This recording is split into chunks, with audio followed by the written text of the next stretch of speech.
this project, we will be drawing a sandcastle and then using our skills with colored pencils to fill in our drawing. First, I want you to try and get into the mindset of being at the beach. What do you already know about a sandcastle? Have you built a sandcastle before? Who were you with? Were you with siblings? Were you with friends? Maybe you were with some grandparents or your family members. Try and really get into that mindset. What is the weather like? What do you hear? What are the sounds? Really get yourself into your imagination.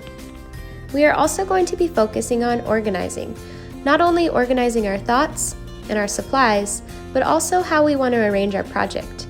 What I recommend is trying to look at what you already know about the beach and maybe get some references for yourself. Do you have seashells at your home you can look at? Do you want to look up pictures? Do you want to pause the video and look at these for examples? It's good to remember a sandcastle is made out of sand, so it's okay if you don't have straight edges. A good idea might be to look up sandcastle clip art for examples before you get started.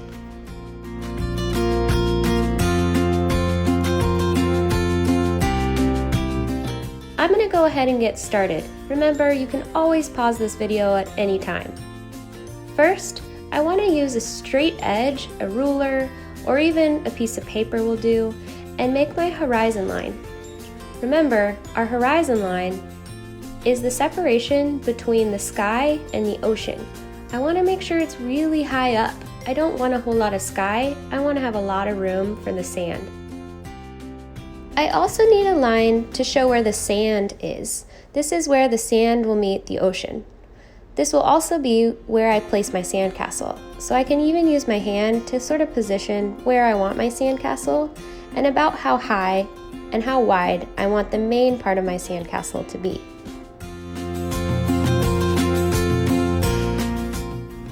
Of course, your sandcastle does not need to look exactly like mine. You can play around with different shapes and what you want your main shape of your sandcastle to look like.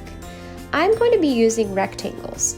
I made one small rectangle on the top, leaving a place for a pole to have a little flag, and the main part of my sandcastle will also be a rectangle, making sure it's nice and large. It should take up quite a bit of the paper. Then I'm going to add little U shapes to the bottom of my rectangle. Next, I want to make sure the sides of my sandcastle are as even as I can get them. So about halfway up, I'm going to make myself a little mark, and I'll probably make these rectangles a little bit smaller than the main part of my sandcastle, and then connect them to the U. If I want to make sure the second piece is the same size, I can just use my finger and take a guess of how high I need to make the second piece and about how wide it needs to be, all with using my fingers. No need to use a ruler. Then make my small rectangles, and I'm trying to make sure they don't look exactly the same because they are made out of sand.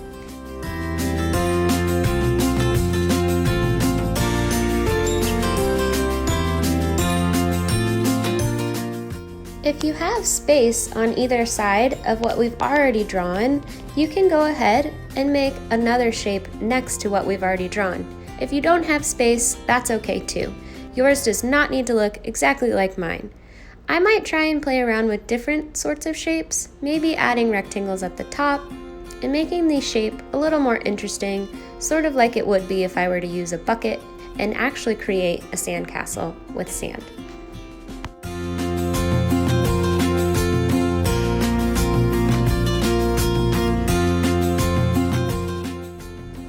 Now I'm going to take my eraser and erase any lines that are confusing me or lines I don't want. So the line that I drew for the sand, I can see through my sandcastle. I don't really need that line anymore. I'm going to erase where I can see it.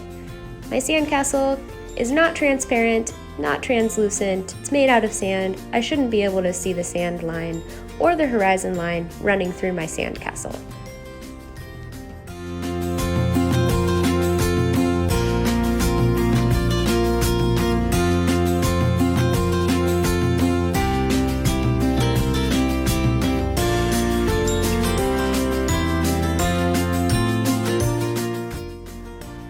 It might be a good idea to have some wavy lines to show the texture of sand. Eventually, I might end up shading them a little bit darker or lighter just to show that the sand has some textures to it. I'm also going to darken where you see the water meeting the sand. Remember, it shouldn't be perfectly straight because it's water and sand. Now I'm going to start adding more details, like a sand dollar and a bucket, anything that I might find near my sandcastle. Remember, you don't have to draw exactly what I'm drawing, where I'm drawing it. You can always play around with different positions. Maybe even just change the size of objects, or change the objects completely. This is really where you can get creative, so look back at your reference photos, or draw from your imagination or your memory of items you might see around your sandcastle. Drawing circles is not easy, and I have a lot of practice freehanding circles, but even I need to erase and change things up every now and again. If you'd rather take something around your house that's a circle and try and trace a circle, that might be better, or just accept it's not going to be a perfect circle and move on from there. You can always add sand in front of it. Doesn't need to be a perfect circle for your beach ball. I'm also going to draw a tiny little oval to show where my lines are coming out from my beach ball. Then, as I practiced earlier, making sure my lines are really curved to show that it's a rounded shape. I am looking at a reference photo or even a seashell in front of me to make sure I'm getting my seashell shape as closely to the real thing as possible. Using triangle shapes and my fingers to measure, I'm going to have diagonal lines coming out from the base and then curved, smaller lines at the top of my seashell. Then, taking my pencil, really lightly, I'm going to make diagonal lines towards that first triangle shape meeting at the tip. Then, if it's not wide enough, I can always add extra pieces to the sides. You can do this however many times that you feel comfortable for your seashell.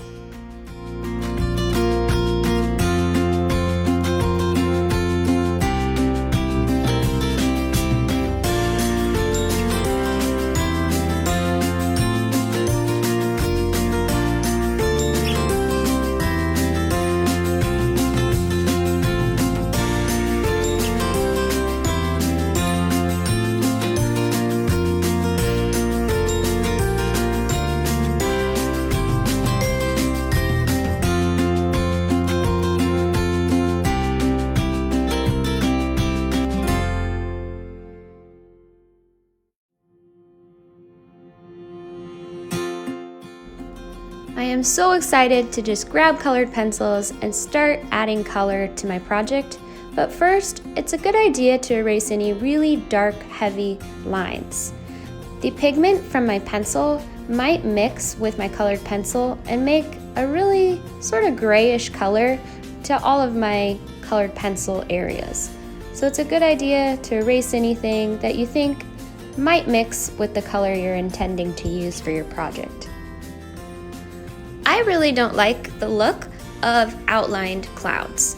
I want my clouds to look like they're one with the sky, like you can see through areas of my cloud. So I'm using really light pressure to make a sort of scribble outline around my cloud shapes.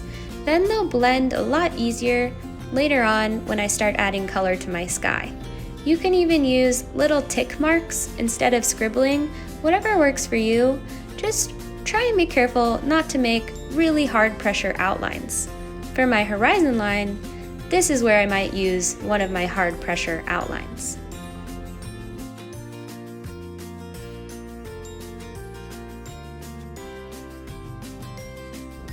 I want to make sure I have nice even color for my sky and not stop at my edges, worried that I might get colored pencil on my table. Place something underneath your project. Either a piece of paper, paper towel.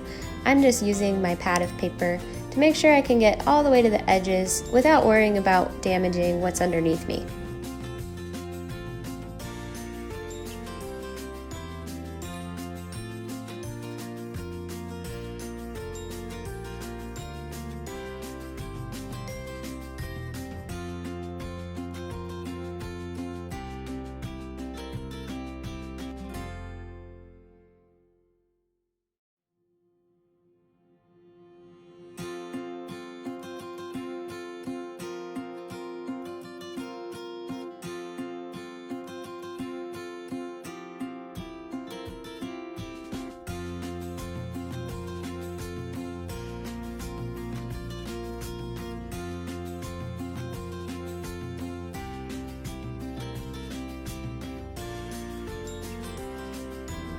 If I want to have darker areas, or maybe even shadows, I need to add more pressure, or pressing down with my colored pencil. Layering over the top of the outlines, I can take my sand color and add little shadows. This might be really fun to do around your objects, on your sand, anywhere you have some lines. Try and play around with how it looks, going lightly at first and then building up your layers.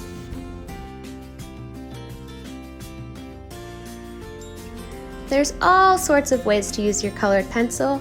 I like to add in a little bit of pointillism or drawing little tiny dots to make it look a little more like sand. I might do this to make areas look a little darker, like inside of my door or my windows of my sandcastle. You could also use this technique on anything that has a little bit of bumpy texture, like maybe your sand dollar or maybe a starfish. Really, you can add pointillism or tiny dots wherever you feel. Remember, our ocean has a ton of different shades of blue if we really look at a picture of the ocean or we're looking at the ocean. It's reflecting a little bit of the sky too. So what I might end up doing is taking some of the colored pencil that I used for the sky and adding it into my ocean.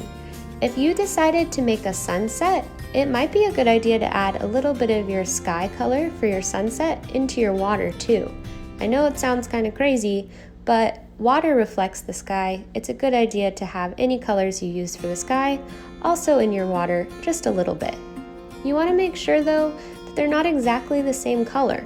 You want to see the difference between your sky and your ocean.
I like to use the white colored pencil. Sometimes it's easy to leave the white colored pencil out and just leave white areas white paper, but I'm going to use white colored pencil for blending. First, I want to think about what direction did I initially use the colored pencil.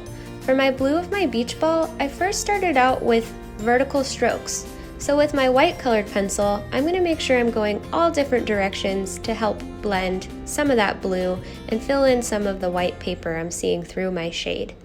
You can do this on your beach ball or really anywhere that you think maybe it needs to be more of a solid color and less white paper showing through my object.